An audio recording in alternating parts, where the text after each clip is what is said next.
Welcome everybody to the Sound Lodge podcast. Woo! Which is called. Forgot I needed to talk into that thing. That is a stomach mic. Hello, everybody, and welcome back to the Lodge podcast, the Sound Lodge podcast, known as the Lodge podcast. Welcome to episode 9. Episode 9. Nueve. January 8th. It's the new year. It is the new year. We're about a week. That's insane. We're already a week and 1 day into the new year. New year, new me, man. Yeah. I'm on a different wavelength now. Yeah, I'm doing different stuff this year. I haven't made a single resolution. No, me neither. I just January 1st just felt like any other day. Yeah, January 1st I was incredibly hungover. We pretty much wasted the entire day. So nothing new. Nothing new. That's me every day. That's how we are over here. New year, same me. Just getting drunk every day. That's honestly probably best advice for like upcoming artists is like really develop a relationship with alcohol. Yeah, a bad one. Yeah. Develop a horrible relationship with alcohol so that you'll be creative. And then you have to rely on alcohol, hard drugs and alcohol in order to make good art. I mean, it's the creative juice. That's what they call it. That's what they call it. I mean, it's the secret sauce, dude. No, we do not condone that. No, don't do that.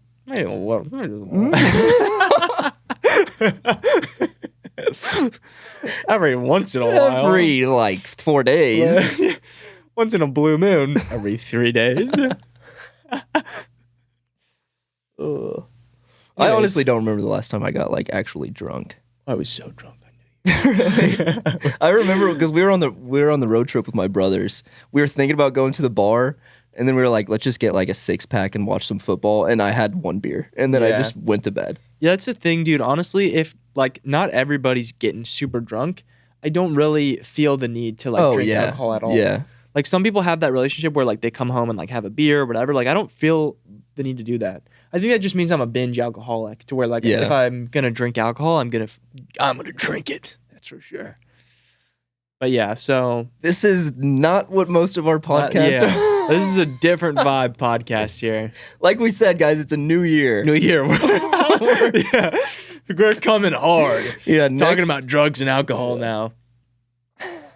Yeah. We've changed, I don't know guys. how we've just been talking about alcohol for the last 5 minutes. Anyways, guys, alcohol is bad. Yeah. Don't do it. Especially don't do it and drive when you do it. Don't do that. If you're driving right now, how nice would it be to have a nice cold one, right? Yeah. Guys, if you're driving, wouldn't you like to have a nice cold beer? I mean, why do cars have cup holders if you're not going to put a nice cold beer in it? It's pretty difficult to see like what drink you're drinking. The cop can't really see through the windshield when you're driving past him. Exactly. And like you get pulled over, just toss it out the window. Toss it out the window, yeah. I mean, just get rid of it. No big deal.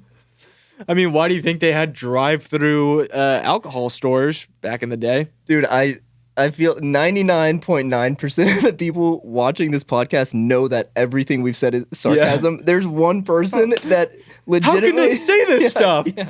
What? What are they talking about? Yeah. I think most people get our sense of humor. Yeah. But you never know. It's the internet after all. I mean, interpret it as you will. Yeah. As in, we're being serious. We're being completely serious. Don't drink and drive unless you're good at it. And the only way to get good at it is to practice. How do you get good at anything? You practice. So if you want to do it, you just need to do it more. You need to do it right. Yeah. Do it super drunk. All right, let's get into the episode. Anyways, guys, welcome to the podcast. Okay. It's 2025. So yeah, we legitimately 2025. We do have actually a lot of plans for it. Yeah. And not just getting drunk and doing drugs and alcohol. Yeah. Music. We're gonna do some music this year. Yeah. And probably do some alcohol while doing some music. Because the creative juices. What else? How else would we make music?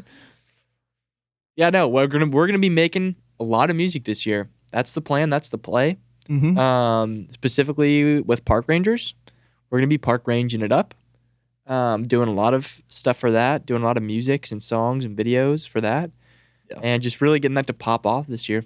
Yeah, it's pretty sad we only have 2 songs. Yeah, because we have a lot of more songs in the chamber. Yeah, it's just finishing songs, man. It's a little difficult, but I'm kind of on the wavelength where like I'm down to just drop the song, maybe drop the second master and not the 53rd. Yeah, I think that's kind of been our vibe with Park Rangers anyways, is like not doing a million different things and like changing a bunch of stuff around, just doing it to like just really embracing the indie vibe of like, this isn't going to be perfect and it's not going to be like, so we didn't go to a professional studio for this, but that's not what you're coming here for. You know, you don't want professional studio type vibe. One of my favorite like music videos, not music video, but videos about music is the engineer who worked on Michael Jackson's stuff is... I just got fucking... you don't like the tall boom amp? Drive me insane. Yeah, the engineer for Michael Jackson's music, I think it was for Beat It, they listened to the first mix. Michael Jackson was like, okay, I like it. Yeah. But he was like, just change this one thing. So they changed the guitar. And they're like, okay, this is good. And then he was like, oh, maybe change the drums. And they did, I think it was like 40 revisions. And every time they're like, we're getting a little bit better. Yeah. Quincy Jones walks into the studio. He's like, okay, this sounds good. Let's listen to the first mix. Yeah. And they listen to it and they're like, this is the best one. Yeah, exactly. So that's such a good point. That's how it is 90% of the time. It's easy to think about that and try to stay true to that. Yeah. But when you're mixing it, you just fall into that trap every time. Yeah, you have to have a good balance of being like, okay, this, when I'm listening to the first mix, the shaker or the whatever objectively just sounds too loud and I need to fix it, versus like, oh, well, this small little detail that nobody's going to notice is like whatever. Like, if you're decently happy with the first mix and like nothing stands out to you like as crazy or like it's really a mistake, just go with that. Because honestly, you're going to spend so much more time like putting in all this effort. It's like, 80% of the effort for 10% of the results. You know? And it's not going to be even worth it. So honestly, the majority of the work is going to be done in the first section. All the little extra stuff later on is not even really worth it. Very, very true. But anyways, I think we both do enjoy, like, I really enjoy that part. Yeah. Is getting super, like, specific about stuff. Yeah, totally. So, like, if it brings you joy, I think you can do it. But if your goal is to drop a lot of music, you should definitely try to forgo that. But yeah, let's move on. Definitely. What were you gonna say? So music, that's one of our goals here. I want to drop more music, just like instrumental solo stuff as well. You've got a lot of instrumental songs in the vault. I do. I'm working on a little album right now. Very exciting. That's the first time I've really ever done that. I've never really taken Spotify seriously just as like a producer. But a while ago, I kind of made the decision that like I want my like Fizo page to just be showcasing like me just making instrumentals as like a producer. Yeah. And just doing like basically instrumental indie music on there. And people seem to like it. Yeah. So I'm gonna keep doing that. And I enjoy doing it. I think it's fun to drop music for me. Be able to like share that with people, with the world and such. So I want to do that. And also just making videos too. Just making a lot more videos. Yeah. That's the goal. Yeah. That's one of the big goals is YouTube. Yeah. I feel like, I mean, me more so. I've kind of like lost touch with my YouTube channel a little bit. Yeah. And like everything that I've done, like the last 4 months, there's just been so many changes in my life. Right. And like a lot of things that I wouldn't change. I wouldn't go back and be like, man, I wish I was still just a little hermit working on YouTube videos 24/7. I mean, even zooming out further, like a year and a half, it's been different. Totally. I've treated my YouTube channel differently, but I'm ready to just make a video and drop it and be like on to the next. Right. Instead of having to make like the perfect tutorial. Right. Or like bring the most value to somebody. Yeah. I'm ready to just, like this video I'm making where I filmed with Wesley, my brother. Part of me is like, the video isn't enough, me just finishing the beat and having the beat be the thing. Like I need to add vocals. But I think needs to be like more payoff. Yeah, whatever. There needs to be the song that you get at the very end instead of just the beat. But yeah, I think I might just drop it as like, here's the beat. Yeah, I might add vocals and that might be another video. But yeah, I don't need to spend another week on this. I think the thing that comes to my mind is that we've become so used to what the formula for a YouTube video should be, where it's like today we're going to do X, Y, and Z, and then it shows us doing X, Y, and Z, and then at the end, here is the payoff of here's what we did. Yeah. But when you watch like a movie or you watch a show, it's just a story. Like they're just showing here's what's going on, you know? Whereas like with YouTube, we think like, okay, like a Mr. Beast video, you click on it because you want to see him escape from an assassin or whatever, you know? And then he escapes from the assassin. And you're like, yes, my dopamine has been fulfilled. Mm-hmm. But like when you're just making creative videos like art, it's more about telling the story than about having like a payoff, you know? And I think that is, even when we've been doing the more like filmic kind of like storytelling cinematic videos, we haven't really been able to just fully accept like, let's just tell a story. Yeah. Instead of being like, let's make this, you know, there's kind of a story to it, but it also has to be YouTube-y and it has to have like a YouTube thing to it. Like, I think it would be really cool to focus more on, let's just make like videos as art. You know, the video is the art and it tells a story, you know, rather than having to, like, that's why I feel like I really like the idea of doing the documentary thing. And like with you, with the album documentary, there is still a payoff because it's like you can listen to the album at the end, but it is much more focused on here is the story and here is the documentation of me making this thing, you know? And I think being able to do that is the other aspect of like, rather than just the visuals of the video being like cinematic, having the storytelling and the actual content of the video being cinematic too that's, you know, a focus I think for me too. I agree. Yeah. I mean, thinking of like the videos that I'm really most proud of are the videos where I just like my keep going video. That has no it's I'm just payoff. Literally saying a message. Yeah. And then I'm putting like footage behind it. Yeah. And that's think, such an impactful video too. Yeah. And which goes to show, you know. Yeah, I think I agree with you. Just being, you know, doesn't have to be, and you'll never believe what happens next. Yeah, yeah. Keep watching. Do not click off this video. Yeah, I agree. I think honestly, the videos that I relate to so hard and I am like, wow, this is such a nostalgic video or such a whatever, like I just love this vibe. It's about the vibe, not because I got something out of it, you know? Like even I was telling you about that one guy who, it was just a random video. It was a YouTube video where it was like a, you know, clickable thumbnail and title and everything, but he was like growing a garden from a Subway sandwich. And he took like the tomatoes or whatever and used the seeds from like the extra tomatoes to grow a garden. And he failed. The tomatoes died. Yeah. And it's like, wow, it's cool because there was no payoff. Like you didn't get the payoff that you expected. You didn't get the like, oh, he grew a garden from the tomatoes. That's cool. Because at the end you'd be like, that's exactly what I expected. But the fact that it was like he failed and still showed the video, it's more about the documentation and the process. And you feel like, wow, I was with that guy on the journey of that rather than anything else. And I think that's what makes videos in general so relatable to people, because it's like, wow, I experienced this thing with the guy making the video rather than like he's giving me something, you know? And I think that's how we kind of, in my mind, I think we can tap into the like kind of indie filmmaking, fucking whatever kind of vibe. You know? Yeah, I mean, how many beats can we make in a day? Yeah. I love that video. Yeah, and I think too. It was an absolute fail. It was an absolute failure. We made 3 beats, and then just the weirdest little thing ever. But it again, the story is a lot better that way because like there's, you know, everybody's joking in the comments about. Some people are like, I actually really like that for the song, and then some people are like, you know, how did they only make this amount of beats? But the fact that, you know, we just said, okay, we failed, but we're gonna drop the video anyway. Yeah. Exactly. Like it just is what it is. And that's like life, you know? Like you can't, when you think about it like that, YouTube is so not life in that way because it's so coordinated. Like exactly what I want to happen for the audience to receive this video well, I'm going to make happen. And like even with Mr. Beast videos, like the thing is like the video failed, so let's just blow something up. Let's just blow up the fucking that actually happened in a video. Exactly. So it's like, well, okay, we can't get the result we want, so let's just do something crazy. Whereas like life is sometimes just not like that. It's like, okay, we just didn't get the result we wanted. Like, all right, this is what it is. That's life, you know? And I think that's makes it more personable and a lot cooler to be like, hey, this is what we went through. Like this is just a real documentation of whatever happened. We're going to be dropping a lot more YouTube videos this year. That's the goal. And with every goal, there's going to be a result.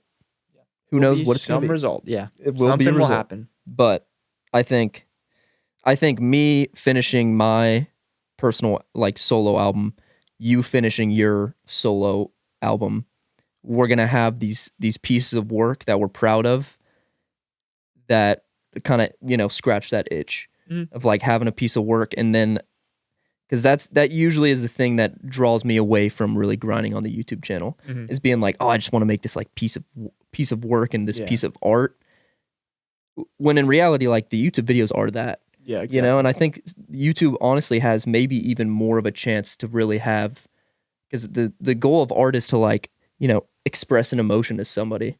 And maybe YouTube has even more of a power to do that than this piece of music that I'm trying to make. I agree, because the thing is, YouTube is so many different mediums of art, because it can be music, it can be just audio, it can be visual, it can be all of that stuff. So you're combining a lot more mediums into one. So it can be a lot more impactful, I think, for people. Like I think if it was just like the Keep Going video, if it was just voiceover, it wouldn't have been as impactful as syncing that to the music and syncing that to the visuals and all that kind of stuff. So I think that's a great point, is that YouTube it's a very powerful medium. Yeah, I mean, it's art. Yeah, exactly. Like the videos are art. Yeah, exactly. But it doesn't feel that way when you're just making a bunch of tutorials. Yeah, exactly. Which I think a bunch of like YouTube-y ass like, how many this can we do? And whatever. How to mix and master acoustic guitars. Yeah, exactly. Like that's we could really get philosophical. Yeah, philosophical. Oh, that was the right word. I just pronounced it wrong. Philosophical. Philosophical. Philosophical. We could get very philosophical and debate whether that tutorial is a piece of art. True. But let's not do that, because we will actually spend 20 minutes talking about that. So yeah, YouTube videos. That's a good question. Yeah, we're going to be you guys don't ask fucking questions like that. Y'all kind of suck. You guys suck at asking questions. Dude. No. We have good questions. We do have some good questions. Yeah. Also, another big thing is we'll be dropping a podcast every week. Yes. So every Friday. Yeah, probably. That's so true, dude. We will be dropping this podcast for sure. That was the realest thing ever. I was like, every Friday, you're like, probably. Yeah, probably. One thing we can guarantee is that this one, we can't even guarantee that, dude. Let's be honest. This one might not drop, but it might. Dude, we just need a producer, man. Yeah, dude. We need like a Jamie. Jamie, pull that up.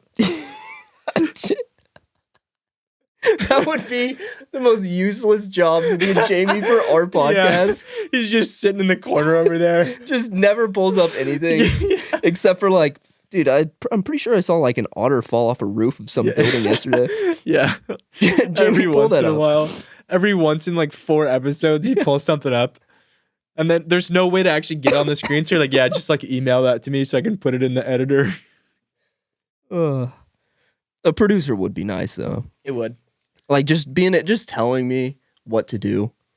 Actually, I would hate that. Yeah. Never mind. That would suck, man.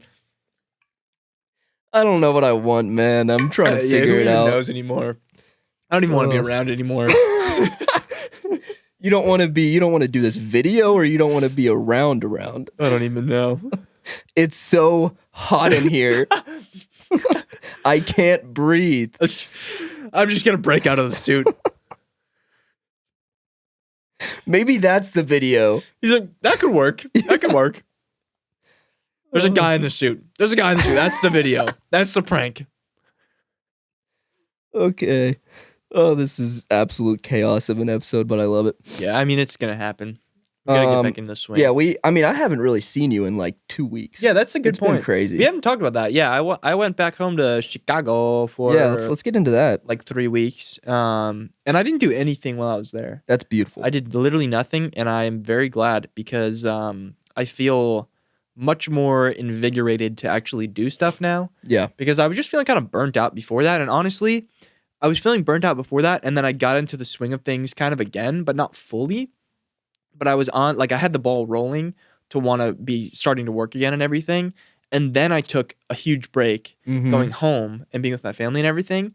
And I think that was the perfect time to take a break because it was starting to get it going. And then it was like, I was able to kind of like get the ball rolling and then stop it. And then so I'm like wanting to, get back into the creative flow and everything even more. So now by the end of the time that I was like, going to come back here, I was like, okay, now I really want to just make some videos and make a bunch of music. So right when I got back, I immediately made a new song. Yeah. And started working on videos and stuff. So it just feels good now to be back doing like what I love to do, like what we're here to do, Yeah, I agree. I was kind of on the same wavelength as you, where I really wanted to get back into YouTube videos, and it was because I spent a month and a half making music. Yeah. And that was another thing too. When I was making the YouTube videos, I wanted to just make music. Right. And I did it, and it was great. And I realized it's not all, sugar and rainbows. Is that the saying? I don't know. I've never heard that. It sounds fun. Yeah. It's not just the best thing ever, because there's also a lot of points where you're like, this kind of sucks. I just kind of want to make a YouTube video right now. Totally. I think with the whole like mixing aspect of it, that's really it. Like, yeah. I think the producing is fun. Yeah, I love recording shit and tracking and whatever. And then it's like, oh no, I gotta like makes it sound good. Yeah. But yeah, good time. I'm really looking forward to grinding this year. Also, right before you came, me and my brothers took a road trip, and we went to Tulsa, Fort Smith, Arkansas, Fayetteville, Paris, Texas, and McKinney, Texas. And we did a little, I think it was like 6 days, and that was a good time too, hanging with my brothers. Yeah, that's awesome. Being on the road, not being in this house. So. Totally. I think it's nice to get away for a little while. Oh, yeah. Just to get yourself out of because dude, the thing is, we were talking about that before at some point or another, probably on one of these podcasts, whatever, but like once we got here, like first got here, super hyped to like get into stuff because it's new and it's exciting. And it's like we're living together now and like we can do all this stuff. And then you just get used to it. You get used to like the flow of like everyday life. And then you're like, okay, this lost its kind of luster. But then not moving away, but like getting away from like the monotony of everyday life and like the just, your routine and like the drudge of, just day by day stuff. You get out of that and you're like, oh, I kind of want to get back to that now. Like I want to get back into my routine, and maybe not even the full routine, but like I want to get back to like the area that I'm comfortable creating in, And I think it makes you appreciate all of this so much more too. Yeah. Because it makes me appreciate being able to like work on my stuff in the workflow and the environment that I'm comfortable with. Yeah.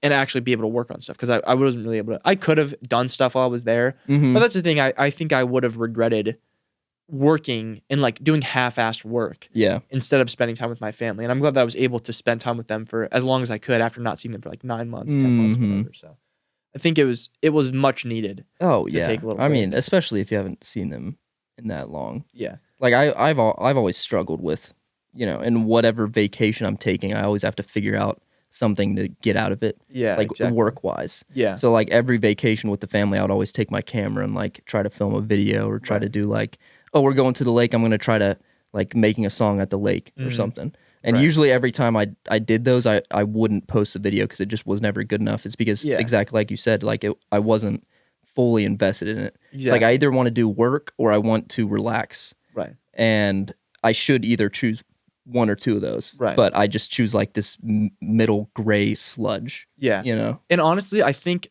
the way that I see it is that the best way to go about it so that you get a benefit out of both is because some people like when they go on vacation to just do absolutely nothing and just chill for the whole time. And then there's some people who are like total planners where they're like, you have to like do this on the itinerary and all that kind of stuff. And then there's also the people like us where we're like, okay, I want to get some sort of work thing out of this. I think the best way to do it is to just be fully experiencing everything that you can on the vacation. So like not working where in the sense where like take your computer, take your camera or whatever, but like take in all of the experiences and do as much as you can to like not the point where it's like overwhelming and you're just like doing shit just to do it. Because that's like the itinerary people, they just do stuff just to do it. Yeah. And you don't even really appreciate everything you do. Yeah. But I think being able to like do stuff and be present in that moment, that's going to fuel your ability to create later on too. Because there's a lot of stuff like with me, just being able to like go out with my friends and like just experience life back there inspired me to create more art as well, just having those experiences. And so going to different places, like wherever it might be, and just feeling the fullness of whatever experience you're in is going to help you create more. Like that's why the Rick Rubin book, which I got so the Rick Rubin, the Creative Act or whatever that's what it's called, right? Got it at a thrift store for $2.50. I've been wanting it for super long, and it was like always been like $40, $30, whatever. Found it for $2.50, which was fire. And in that book, he's talking about. I was reading it on the plane. He talks about how like to be able to create good art, it's like, I mean, you've read it, but essentially for the audience out there, he talks about how there's like a source basically where all of the like art comes from. And this is a little bit of like a woo-woo spiritual thing, but like all of the art is just out there and like you are just like a receiver. Like you're like a radio or whatever, like picking up signals from like the beyond from like art or whatever. And like to be able to pick up those signals and create art to your fullest extent, you need to open up and be sensitive to those signals coming in. So if you block yourself off and like you just are so like in your head or you're so like focused on other stuff, you can't get the signals to get inspired to make art. But when you leave yourself open to like collecting those signals and like feeling everything around you in your environment and really taking in those experiences, that's when you can create great art, you know? And honestly, that really resonated with me. And just being able to like be connected with nature. He talks about that in the book too, like being connected with nature, because we are connected with nature. It's crazy that people think we're not, because we are animals, but animals are connected with nature. Like they react to changes in the weather, to changes in the day and night cycle, to the seasons, all that stuff, the same way that we do. Yeah. And that's why people get like seasonal depression and stuff, because they try to like do so much in a season when you should be chilling. You know, you should be taking it easy and not trying to force yourself to do so much crazy stuff. You know what I mean? And I feel like that's such an important thing to like tap into the seasons, like summer and like fall and those kind of times are like times of like abundance when you should be like producing a lot, and then winter you kind of like scale it back and you're like, this is the time to like rest and recover and tap into like the way the natural world works, you know? Yeah. A little bit of a tangent there, but I don't even know what we're talking about. But no, that was fire. I think the winter is always, I've always been, I haven't, you know, it's not like full on depression, but like the winter definitely, it feels different. Totally. You know, especially work wise. Like summer, you're just fully like gung ho, making a bunch of videos, and then, but I think in the winter I do make my best art. I agree. I feel like I feel more. So like I agree. There's a little bit of a fine line, a little silver lining. Between like work output if the work is art. But because that's the thing, I think almost art is not work, but for us, it's the two are conflated because it's kind of, that's the situation we're in. But I think really when it comes down to it, your work shouldn't be your art. They should be separate things. But I think that's just the situation that we have found ourselves in. But I think the fact that like you just experienced that, like being able to fully work on the art of the EP that you're doing, totally different vibe than being like, I have to do this for work. I have to document this, or I have to make a video, or like do this a certain way. 'Cause that's going to like pollute the way that you make that art. You know? So being able to just make it for the sake of making it, that's the ultimate goal, really, you know? And we probably talked about that in the other episode, just because we were talking about the part-time thing and how that frees you up to. Well, that's one of the questions that we asked. Is art ruined when it's monetized? So exactly. We're going to get into that. But we're ready to get after it. That's what we're trying to say here. 2025 is going to be a good year. It's going to be a big year, definitely. Yeah. There's going to be a lot of things happening. Good time. Park Rangers, we're going to be going nuts. We already said that with the music. But Sound Lodge, we're also going to be hopping back into Sound Lodge. We recently learned that, we need to start making money on that if we want to keep the store alive, because we're being charged quite a bit of money. We're being charged for like the 10 stickers that we've given them that they didn't even give to you guys. Yeah. Which is actually nutty. Like that's pretty wild. And we're definitely not going to include the stickers in there anymore. Yep. Never going to do that again. Not happening. But we'll definitely do. I think we should definitely do stickers. I love stickers. I love the stickers. Awesome. Just sell the stickers outright. But, I agree. But we're not going to include them in the packages anymore. So we're sorry about that. So if you have received a sticker, which only a few select people did, they're like the chosen ones have received stickers. Printful decides who gets the stickers. They decide if you're worthy of a sticker or not. No, but so we were discussing. I mean, we never really fully. Entertain the idea of shutting down Sound Lodge. But it was a decision of, okay, we need to either work on it or not, because we're getting charged like $80 to keep it. It's so stupid. It's but we are going to be kicking Sound Lodge back off with merch. We've got an exciting thing about merch. How about you tell the folks? We do. So the plan is we are going to be bringing back all the designs. The limited release designs are all of our basic designs, essentially. And we're just going to be bringing those back.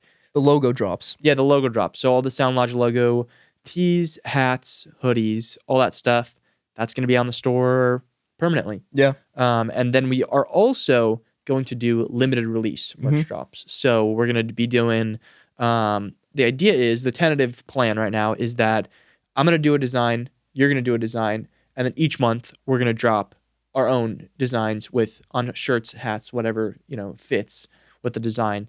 And then those will be limited release. You can only get them for the month that we put them out, and then the next month we'll have a new design out. Yeah. So there'll be one my design, one your design, and it should be pretty fun vibe. It'll be pretty cool. Yeah. So if you couldn't catch on the merch when we dropped the hat, the T-shirt, which this isn't going to be available because we don't like the white T-shirt, but the black version of this, and then the hoodie. The hoodie's so sick. I need to get myself a hoodie. Hoodie is sick. But yeah, a lot of y'all really like the merch, and we've finally figured out a seamless way to do the merch. Yeah. So it's now ready to be up on the store forever. So if you ever want a piece of merch, go cop it, gift it to your friends and family. Yeah. I think we should have brown and black hats up there too. Yeah, I'm trying to think. Do we keep the brown alive? Because I think it would be cool. Everybody did love the brown hats, but yeah, I think having brown and black would be a cool idea. Yeah, let's do that. Just open it up a little bit more. Brown and black, we're doing it. So, for those of you who want to cop the merch, do it now.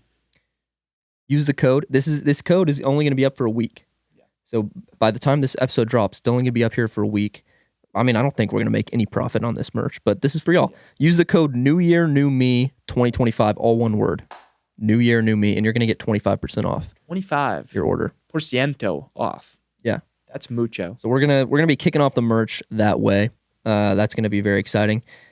Should we use that code for sound packs as well? Yeah, whole store. Yeah, whole store, 25% off. Also consulting. If y'all want to, which that's been a big plan for us. We haven't really fully dived into it, but we have the blueprint for if anybody comes to us for consulting, for music, for branding, for all that stuff.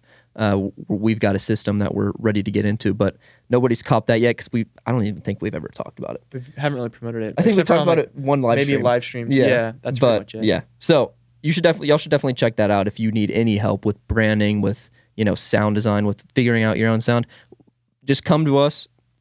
We've got a system down that you're going to figure out what you're going to get out of it. But also, the biggest thing is, like, if you have a specific question that you're really struggling with, you're going to have two dudes who've been doing this for like 5 years plus, full time, try to help you out that way. So, two dudes. It'll be on a webcam. Also, lectures. We've got 2 lectures up on the Sound Lodge Patreon, which we are very proud of. The lectures are one of the coolest things I've ever worked on. I agree. I'm very proud of it, and I just love the whole vibe that we've created there, where it's just kind of like, it feels like a college lecture. Like we wear our little fancy clothes and we just talk about like. Dude, I talk different in those lectures. Yeah, like I will talk. I'll say like 3 sentences and I'll be like, I just totally talk in a different way. Like I'm talking professor talk. Like the way I say something, like. And by the way, and because of that, it's like, what am I doing? But like, I just get so invested in it. It's so fun. It's so fun because we can kind of like immerse ourselves in the vibe of that whole thing. So I think that's really cool. And honestly, if there's any sort of like topic that you want us to go more in depth on, that's the way to do it. Yeah. And honestly, it's not that expensive. Like some people make their courses or lectures or whatever like super mad expensive. Yeah. Ours is not that way. And once you check it out, it'll be like an hour and a half, maybe 2 hour long video that you'll have forever and you can watch whatever. So go check out the lectures. If you have a specific topic for us to go over in the lectures, we have a channel in the Discord where we want to hear your ideas. We also have a channel in the Discord for the new videos. So like if you have any ideas of like, because like we said, we're going to be doing a bunch of YouTube videos. If you have any ideas for a YouTube video that you want Felix and I to do together, definitely drop it in there because it's going to be a point where like the goal is weekly videos. We're going to be a little lenient on that, but the goal is weekly videos. So it's going to be the case where we're going to need ideas to drop. Yeah, exactly. Join the Discord if you haven't already. Link in the description. It's a fun little vibe in there. It is a good little vibe. All right, let's hop into the questions. Yeah. So as y'all know, We answer your questions. So all you got to do is join the Discord and ask it in there, and we get after it if we like the question. So we're going to be kicking this off from Asphalt 1. And they say, do you guys think you'll ever move to another DAW?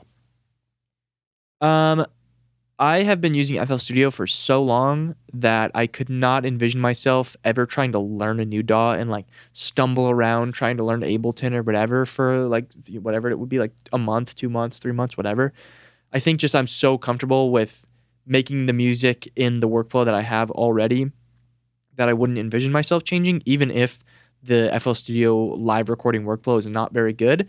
That being said, I would definitely consider learning another DAW alongside FL Studio just to have the experience with, let's say, like Pro Tools or Ableton as well, because Ableton is also like a very industry standard for production and stuff. So I would definitely consider learning another DAW just so I can kind of be a little bit more proficient and like know what somebody else is doing in the program. But also I do enjoy being the guy who just like records shit too, you know? Yeah. Like I have always loved being the producer and like being able to go in there and mess with stuff, but I do like sitting at the drums and recording and have somebody else like kind of just mix the stuff, you know, and be able to just like all the stuff will flow out of me and I don't have to worry about like, you know, chopping and slicing and putting effects on stuff. That's nice too, you know. So yeah, I would learn it, but I don't think I would ever switch. Yeah. What do you think? Yeah, no, that's a good answer. I mean, when we were trying to decide questions, I remember reading this and I was like, no. I mean, I've been in Ableton for so long and I love Ableton. I'm so glad that I got into Ableton when I did because I truly think it's the best DAW for what I do. Mm-hmm. But the more we talked about it, I think I do agree getting at least familiar with Pro Tools with FL Studio. Because, I mean, we made a video on your channel when I was trying out FL Studio, and I couldn't do anything. Yeah. So, like, if I'm ever in a studio environment and, like, we're just passing the PC around, I don't want to be the guy who's like, all right, send me the stems. Yeah. And I'll get on Ableton. Like, I need to know how to use FL Studio. Right. Because a lot of people use that. I need to know how to use Pro Tools because a lot of people use that in the studio. Yeah, definitely. But I do enjoy the fact that, like, I'm very efficient with Ableton. And, like, it feels like home to me. Right. I agree. I think it's just very comfortable. We've been using our respective DAWs for so long that the idea of being that like noob using a program is very just, it doesn't really make sense. Yeah. It's not worth it for what we do. It's also like, the thing is, at the end of the day, everybody always asks me like, what DAW should I choose for like the, when I'm first starting out, blah, blah, blah. It doesn't matter. Just pick one and just get good at that one because at the end of the day, it's not about the tools that you have. It's about you. It's about the art that you can create with the tools you have at your disposal. So it really doesn't matter if you use Ableton or FL Studio or whatever. There's people that make Grammy award-winning productions on GarageBand. So it doesn't really matter as long as you are just comfortable with what you use, ultimately. It's facts. I think that is totally, that's what I tell everybody is like, just use the DAW. Yeah. But I think there does come a point to when, you know, if you're using like Cakewalk and you've been using it for 2 years, I think look into using, you know, FL Studio, Ableton, like the Power 5 of DAWs. Like choose one that you can really like see your learning process continue to go up instead of like getting to a level where you're getting stagnant at like a, you know, I don't want to say lower grade DAW because everything does everything, but I do think there are levels. There might be only 2 levels of like subpar and like above par. Yeah. But I think there are levels to DAWs. Yeah. I think also a big thing is if you're using like a free DAW or using like whatever, like GarageBand or something, when you should switch is when you start to feel limited. That's what because I started out with LMS, which is just a free like open source DAW for like Linux or whatever. And I used that for a while, but then I realized like, okay, there's a lot of things that I really want to do. I just can't do with this program. Like I wasn't able to record. I wasn't able to like do like MIDI stuff. There's a lot of things that you just weren't able to do. So I was like, okay, I really want to, like sampling was really bad in it too. And sampling was like all I was doing basically at the time. I would go on Looperman and grab samples, and this you can't time stretch stuff. So I would either have to time stretch in Ableton or not Ableton. What is it called? The free one. Audacity. Audacity, that's what it is. I would have to time stretch in Audacity and then pull it into LMS, or I would just have to use the project tempo as whatever the sample tempo was. And so like that was just such a headache, and it's such a like, this would be such a thing that I'm spending 10 minutes on this. It would be 3 seconds in FL Studio. So eventually that's when I moved to FL Studio because I just felt so limited. Yeah. So once you feel like that, then switch for sure. That's a great point. Y'all need to write that down. I think I moved to Ableton pretty early because I used GarageBand before I knew what EQ and compression was. Yeah. But I bought a Novation Launchpad Mini, which was a MIDI keyboard with like drum pads. It had like Ableton Light with it or whatever. And it had Ableton Light. So I immediately got into Ableton Light, and it was super difficult to learn. Yeah, but totally. I learned that, and then once I got to the point where I exactly like you said, felt limited with I can only use 9 tracks because it's the light version. Exactly. I can't get EQ 8. I only have EQ 3. It's not a visual EQ. That's so whack, dude. Yeah. The limitations that they have on Ableton Light are just there's also 3 versions, which is like that is kind of weird. It is weird. But no lifetime free updates too, which kind of sucks. That sucks. Like there's Ableton 12 and I can't get it. That's the thing that's great about FL is FL, honestly, I think like if you stay on like Ableton 10 or 11 or whatever you have, FL will eventually pass it up because they'll just keep updating and like adding features that basically the new Ableton programs have. So like they're going to have like warp markers and they're going to have all that stuff and basically just keep evolving. And everybody who's bought FL will have that. But there also is different versions of FL as well. There's a shitty like $100 one that like you can't do, like you don't have Edison or something like that. Really? And then there's like a 200 and 300 or like 200 and like 400, which has all the plugins. Yeah. Just different versions. It's basically just different amounts of plugins that they give you with it. But yeah, it's weird that they do that, but lifetime free updates kind of smacks. Yeah. Ableton drops a new version every 4 years. And I always wait like 2 years after it dropped before I get the new one. Yeah. Which is such bad timing. Like I need to get it right when it drops, but I can't. It's $900. That is bizarre. I know. I think it's like 800, but it's like around there. That's like a car. It's so stupid. Yeah. But I mean, I could just get the standard version, but why would I downgrade? But the new Ableton like has a bunch of stuff that I really want to use. Yeah. So like when they make a new version, they aren't just like, dropping it again. They're making a lot of different cool stuff, but which is cool. But I mean, Ableton 11 has everything I need. Yeah. But like we were saying, with the like when you feel limitations, I know so many people who have no clue what EQ and compression is, and they're getting like Waves plugins, and looking up like not even really tutorials on how to use compression, but like they're watching my tutorials on like how to mix your vocals, and they are just seeing where I put the knobs, and then they put them there, and they're like, "This doesn't work. Why does this work with my thing?" It's like, dude, because every waveform is different. Yeah, you gotta learn. I think reverb is so fun. That was the first like effect that I ever used because it's just you throw it in and it's like, this sounds cool. Everybody has this stage of like a whole month where everything you do, you add reverb to. Everything. And then you get to the point where, okay, maybe this is limiting me. Yeah. Limiting me. All right, maybe all of my tracks sound exactly the same now because they're all drenched in the same reverb. That's a big thing also, is using different reverb plugins because each reverb plugin has a different character to it. That was something I didn't do for a long time. I just always used the stock FL reverb. Really? And then once I got like, actually the one that I really like is the Waves one, which is like TrueVerb. It's called TrueVerb. Yeah. And TrueVerb is great because you can adjust like the size of the room and how far the microphone is from the sound source. So like if it's really close, you just hear kind of in the background the room noise, or just make it all room noise. And so like different plugins will sound differently. It'll put you in like a different room. Yeah. Like Valhalla Vintage Verb or whatever. That's what I strictly used until recently. I've started using Ableton's Convolution Reverb. Convolution Reverb is sick. Ableton has good stock plugins. It really does. But I like that one like granulator one or whatever the hell. Ableton. That shit's cool. Yeah, dude, there's still so many stuff that I haven't tapped into. That's the thing. Like, why do people focus on like, oh, what should I switch DAWs or whatever, when like you haven't even mastered the DAW you have? Totally. Like, I haven't like explored every possible thing. Like, I don't know all the ways to sidechain in FL Studio. I don't know all the ways to, use compression in this way, or like, all these different things that you could possibly learn. Like, you haven't maxed out your skill level yet, and you're already thinking about upgrading. Yeah. Also, with what we do, recording live instruments, you really don't.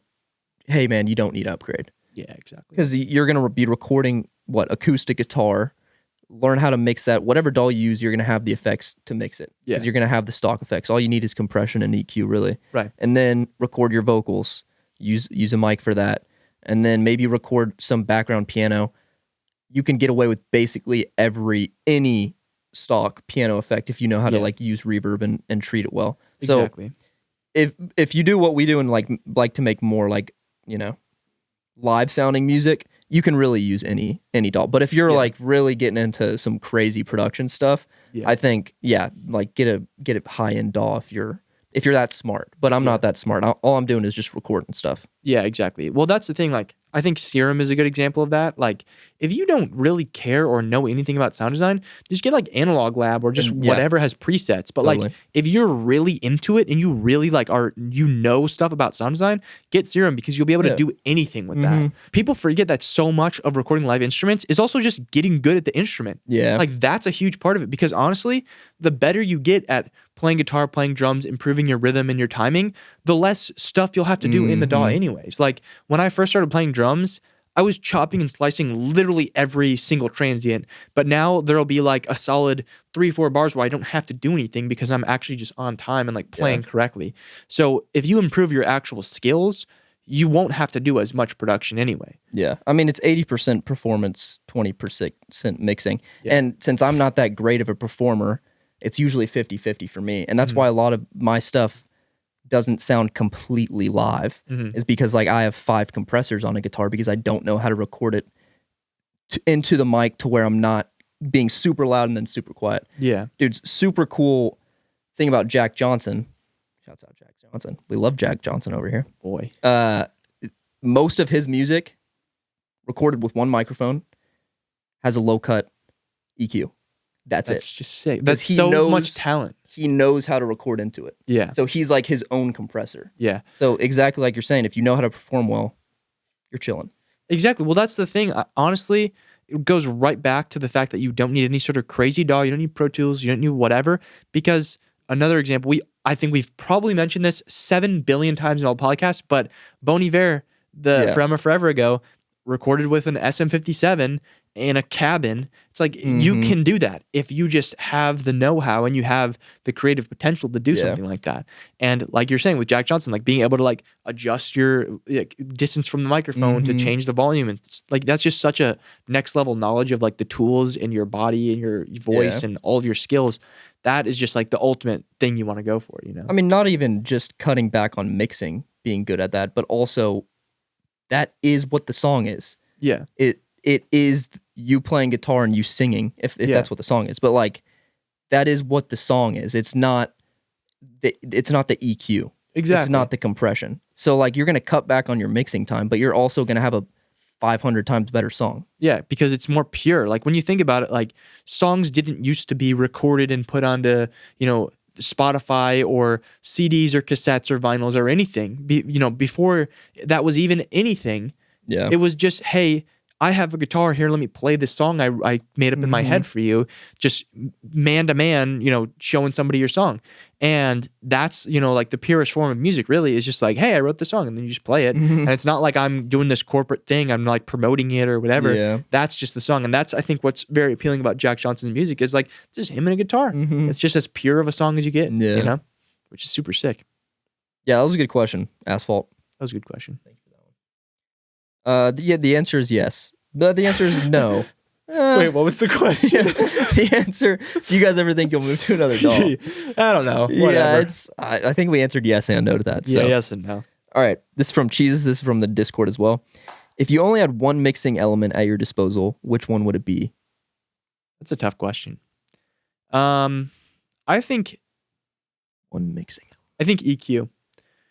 Yeah. Because I was thinking about that a little bit when we read it before we picked the questions for the episode. And like, you could say reverb, but reverb, you're going to get like the thing we were talking about where just everything sounds like exactly the same.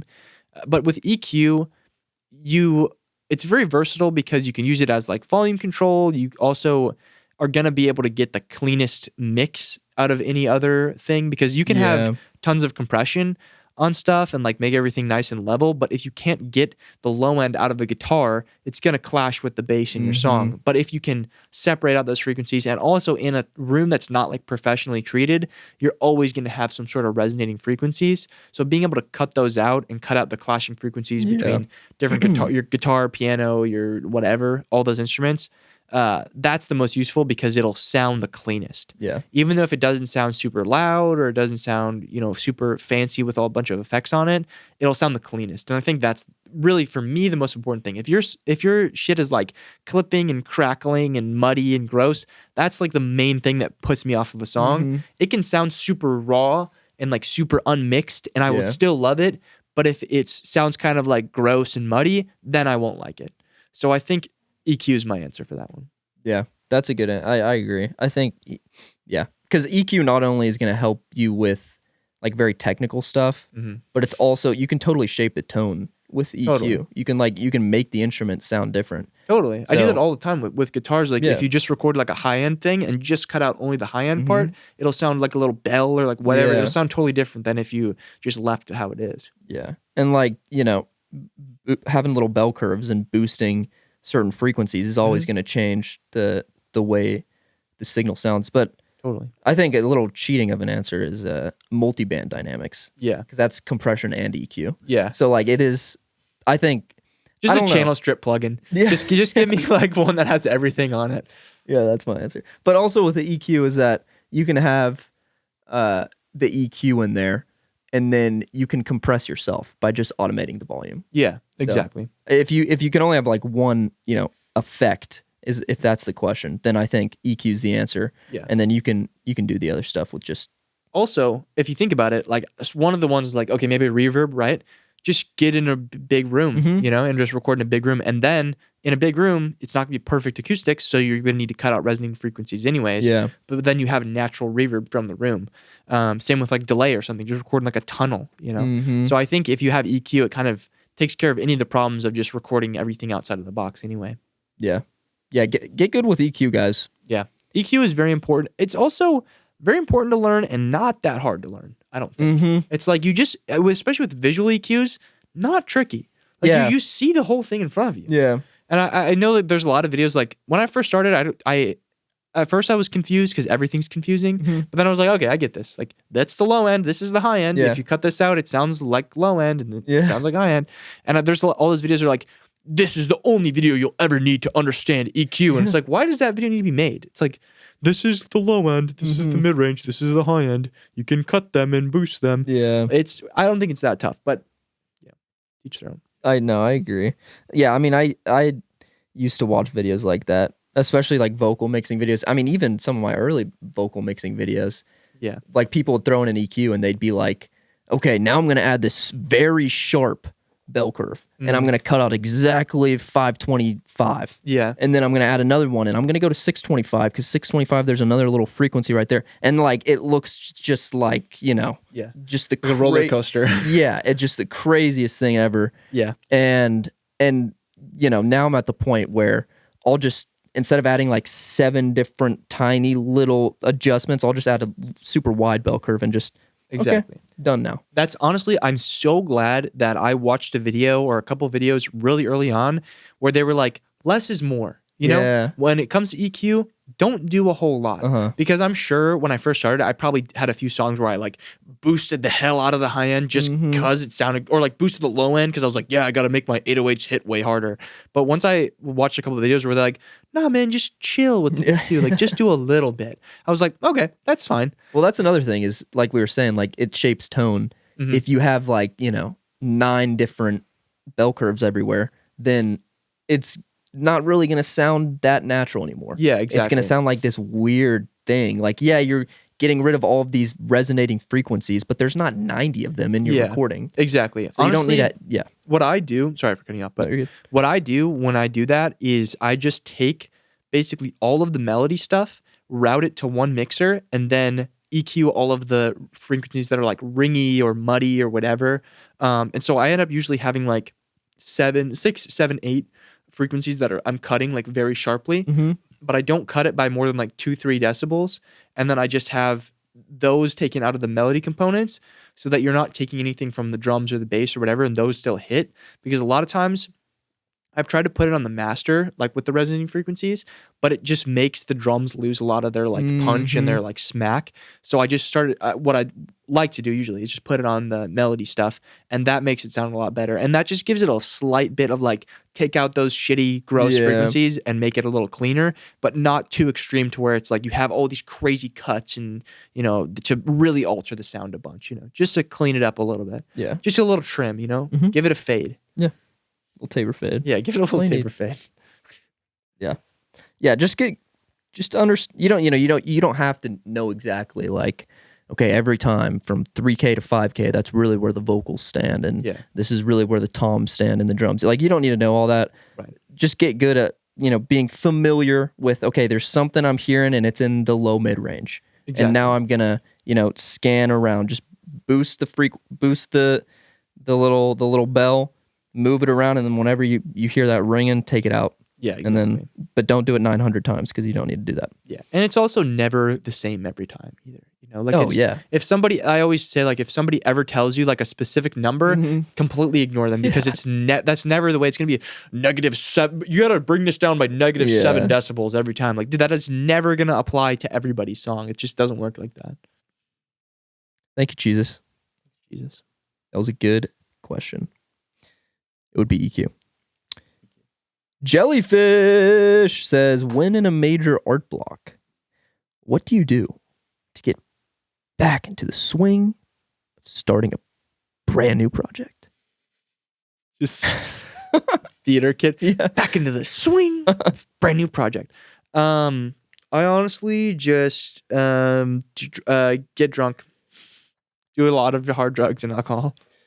Y'all are starting to learn that we weren't that sarcastic at the start of this video. Yeah, guys, that's the only way that I can make music.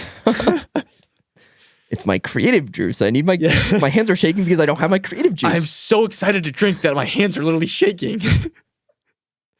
I'm so excited to drink that drinking water makes me puke. Because anything other than alcohol, my body can't process it. To answer your question, actually, I just do it, which is a horrible answer, but like, it's the worst answer. True, dude. That is the worst answer ever. Generally, the way that, like, if I'm feeling like I'm in a creative block, the thing to get the ball rolling is to literally just get the ball rolling, and it might not be to like, I'm gonna make a whole album right after getting out of creative block. It's probably just gonna be like, I'm gonna make a shitty beat, and I'm gonna delete it. And I'm not going to do anything with it, but that is going to get you on the path to like making more stuff. So anytime that I don't feel like making stuff, I just do it anyways. And because even if it's not good, which half the time it's like, okay, this actually ended up being good. Yeah. Even if it's not good, you're getting the reps in, you know? And that's the most important thing, because I feel like creative block for me generally happens when I've gotten out of the swing of making stuff consistently. And then I'm like, a day goes by and it's like, all right, I'll work on that beat tomorrow, and then I don't work on it tomorrow, and then, you know, suddenly 7, 8, 9 days have gone by, and I feel like I can't work on stuff anymore because my body's not like in that flow. Yeah. But once you just kind of get it going a little bit and like start doing something, it will get there eventually. Yeah, I mean, it's facts. It's really all I have to say as well. It's also just don't be too hard on yourself, man. Yeah, like, I think that's a good precursor, is take a break. You know, don't try to force yourself right away, but take that break of like, you know, whatever it might be for you. Maybe it's a week, maybe it's a month, maybe it's, you know, 2-3 days. Take that break to just chill and not worry about it. And maybe just listen to as much music as you possibly can, because that might inspire you, and consume as much art as you possibly can. You know, read some books, you know, look at, you know, watch a movie, you know, go to an art museum. I don't know, whatever's going to inspire you to do, go out in nature. Yeah. Whatever is going to get you inspired and get, you know, some ideas flowing. That's a good thing to do. And don't put a time limit on it. Be like, okay, now once I feel ready to get back into the swing of making art, then do it. Just do the art thing. But before that, chill, take a break. Don't try to, you know, force yourself, because then you will just start to like hate making the art. You know? Yeah, I mean, if you aren't enjoying it, don't do it. It is difficult when we're just on social media so much, and everybody's churning out so much art. Yeah. And some of it's, not even art. It's exactly. Churning out a bunch of bullshit. Yeah, just churning out like cookie cutter music. Yeah. That's performing well, but you're able to just churn out so much of it. Yeah. But is that really what we're going after here, guys? Yeah. Is that really what we're trying to make? So I totally agree with you. Like, either consume as much art or consume no art at all. Yeah. For a period of time. Totally. But big point that you said is like, don't be like, okay, I'm gonna go to this museum and then I'm gonna come back and I'm gonna be inspired to make this. Right. No, just don't expect that. Shut it off. Go to the museum and then just enjoy being there. And there is a chance that you'll get back and you'll be like, man, okay, I'm kind of fired up to make this song. That gave me a little idea. Exactly. And then that sparks there. And the biggest thing with creative block is like, if you have any sort of spark, no matter how big it is, whether it's like moving your feet to your doll to make it, or just like the slightest idea, really get in the habit of like, okay, I'm going to sit myself down. I'm going to give myself at least 10 minutes trying to get somewhere with this. And if in 10 minutes I still hate doing it, you can turn it off. But 10 minutes is usually a good time for me, to where after 10 minutes, I look at the time and it's been 40 minutes because I have gotten back into the swing of things and like the flow state. Yeah, it's like you either get in it or you don't. And I think, honestly, what you were saying goes right back to the Rick Rubin thing we were talking about earlier. The best way to, take a break from the art and like trying to force yourself to make art is to open up your receptor to, taking in as much inspiration and as much stimulus as you can. Not stimulus in like a way where you like, watch a bunch of TikToks or whatever, but like just go out in nature and fully experience life, and experience anything that could possibly cause you any sort of inspiration, and just open up your antenna to like the source, you know? Yeah, when I'm experiencing creative block, I just flip through TikTok. Yeah, I just scroll TikTok all day. Honestly, there is nothing worse than doing that. Well, because sometimes like you just do that naturally because you're like, I kind of feel like shit, like I'm not making any art, and then you just like scroll like TikToks or whatever, or like Instagram Reels, and then you're like, wow, I just killed my brain a little bit more. Dude, it's so bad. I just closed off my receptors even more. Great question, JellyFish. Hopefully you're out of the creative block, but if you're in it, it's okay. All right. Everyone experiences it, dude. Even if it's been 2 years, it's like in the grand scheme of things, when you're 40, you're gonna look back and you'll be like, those 2 years weren't anything. Or if you're 40, when you're 80, you're gonna look back and you'll be like, those 2 years weren't anything. So when you're 80, you're gonna be like, I don't even remember when I was 40. Oh, we have low battery. Fuck. How long does that go before it dies? I don't know. I've never seen that before. Are we? All right, I have never seen that ever before. What's happening? Is it gonna blow up? What is happening? Okay, we have low battery on the recorder, so we're just gonna. It's really flashing too. Yeah, I think we just wrap it up. Like, hey guys, those were 3 good questions. Yeah, definitely. What was our other one? Do you have any tips for coming up with guitar melodies? Fuck that shit.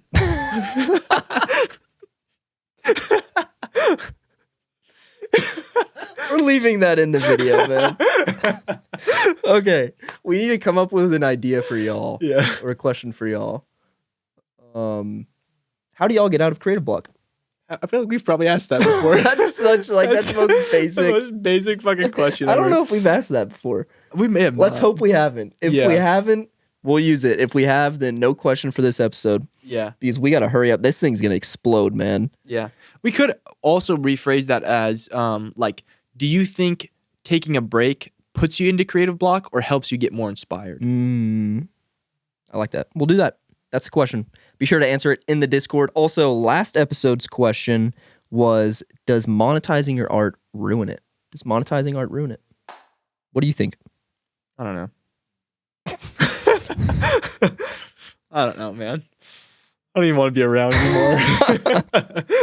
All right, we're just ending this episode. Yeah. This has been dude, we started this episode first 20 minutes just talking about alcohol. Yeah, talking about getting drunk. This was good, though. We're back, guys. That was a fun episode. We're fully back. We are back. Back in business. Love y'all. Keep making music, guys. And join the Sound Lodge Discord and talk in there because I'm feeling pretty lonely in there. Yeah, we're just talking to a brick wall in there. And also get the Sound Lodge merch, which is available now again. Seriously, guys. Seriously, get it. It's so cool. I'm wearing this hat, man. Wearing that hat, man. Wearing that hat. We're also dropping in Illinois. See you next episode. That's staying in there.